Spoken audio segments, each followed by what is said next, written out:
Mind Zen. Tonight's Dharma talk is given by Myung-Jin and San. Nothing is empty. Everything is empty. Forms, feelings, perceptions, impulses, consciousness, all empty. Suffering, origination, stopping, path, empty. Enlightenment is empty. Delusion is empty. Emptiness is empty. Zen Master Seung-san had a student ask him once, and this is, going back into the 70s or 80s, and it was a woman, and I forget which Dharma center it was at. Might have been Cambridge, might have been Providence. Irrelevant. So she asked him, and I guess this was the result of there having been some sort of consternation or confusion about this from various sources, which may or may not be true. But anyway, the word was that females cannot be enlightened. And the best that a female could hope for was rebirth as a man. And as to whether that was ever a true teaching or not is, who knows. But the Buddha said all beings have Buddha nature. So take that for what it's worth. But anyway, Seung-san said no. And of course, she was aghast at him having the audacity to say that a woman would not be able to become enlightened. And then he followed it up with, and man cannot be enlightened either. To which she was a little happier, but still a little confused. And then he went on to say that you make man, you make woman arbitrary, non-existent, just empty concepts like nothing and everything and form, etc., and suffering, etc., and enlightenment, etc. All these concepts are empty.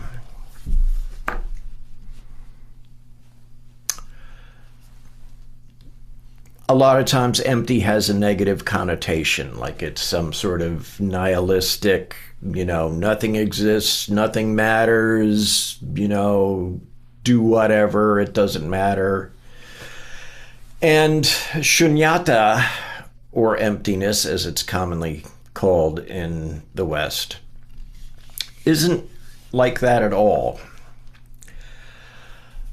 Let's say that you rent a new apartment or you move into a new house and you walk in and the walls are all freshly painted white and there's no paintings, no cobwebs, nothing on the walls, there's no furniture. Whoever the previous tenant was moved all of their stuff out. And you would probably say to yourself, wow, this is great. It's completely empty. And that empty, in that case, would be full of hope, full of possibilities. The tabula rasa, as it were, the blank slate. Anything can be done. And our emptiness, shunyata, is more like that.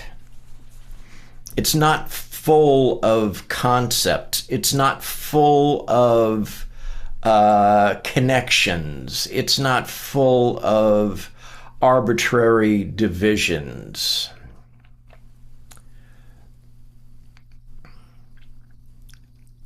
But you come home one night after a night out, having a lovely dinner with your significant other, and you open the door and you see that once again, the furniture is not there. The paintings on the walls are not there. Your lawnmower isn't there. Once again, the dwelling is quote unquote empty. But your feeling about that would probably be different from the empty you felt when you walked into the place for the first time. You're making good and bad. Making good and bad makes for emptiness. D.T. Suzuki had one of my favorite definitions of emptiness. And as usual, all of these things that I attribute to someone means that I'm pretty sure it's something that they said, and this is the way that they said it. But again, maybe, maybe not. I don't know. Anyway, D.T. Suzuki's statement about emptiness was that all conditioned phenomena are characterized by emptiness. And that's just a real highfalutin academic way of saying anything you can see or hear or smell or taste or touch or think about, all that stuff is conceptualized. All of that stuff is characterized by emptiness. And again, that's not a nihilistic emptiness. That's not a lacking emptiness. That's a full of possibilities emptiness.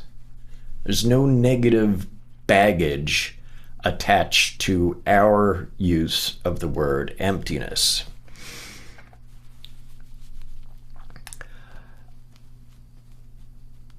The biggest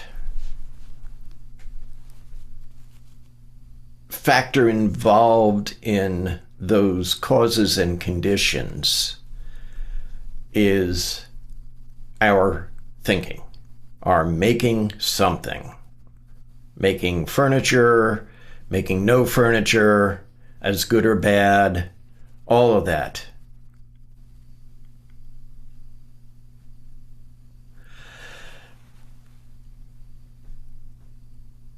When you realize and acknowledge emptiness, you're actually freeing yourself in immeasurable ways. Like if you're really able to work on your Huadu or get through koans that help peel back that conceptual thinking we have where everything needs to be fixed or spoken of in a sentence or has to have just the right words associated with it.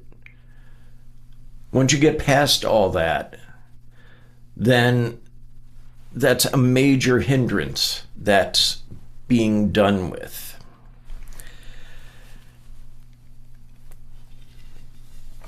All conditioned phenomena that D.T. Suzuki refers to are all dependent upon something else. Makes sense?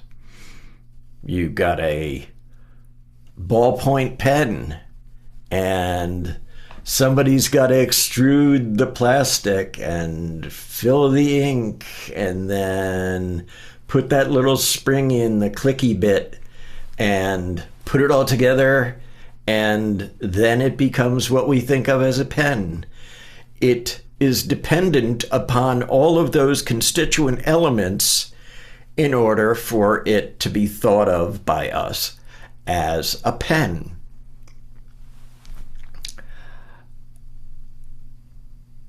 How we perceive the pen as good or bad, it's going to be whatever it is. That's going to be it. But whatever it is, it's also going to be empty. The Heart Sutra talks about no eyes, no ears, no nose, no tongue, no body, no mind. Talks about the five skandhas being empty. And at one point in there, after the no eyes, no ears, no nose bit, that section ends up with the and so forth, no realm of mind consciousness. Now, if you want to go really Buddhist academic, that's all the 18 dhatus. But more to the point, your eye sees something, make something out of it, and finish out and so forth until the no realm of mind consciousness bit. So it's all empty. Nothing is empty. Everything is empty. Nothing is empty. Don't make anything.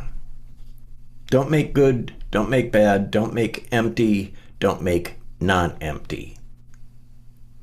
When you peel away all those concepts and you get yourself down to, as Sung San would say, the primary point, or like I mentioned previously, the tabula rasa, the blank slate,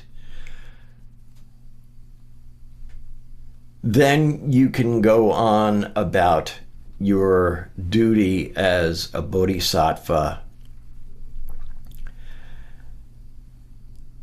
Do your correct function as a bodhisattva and help all sentient beings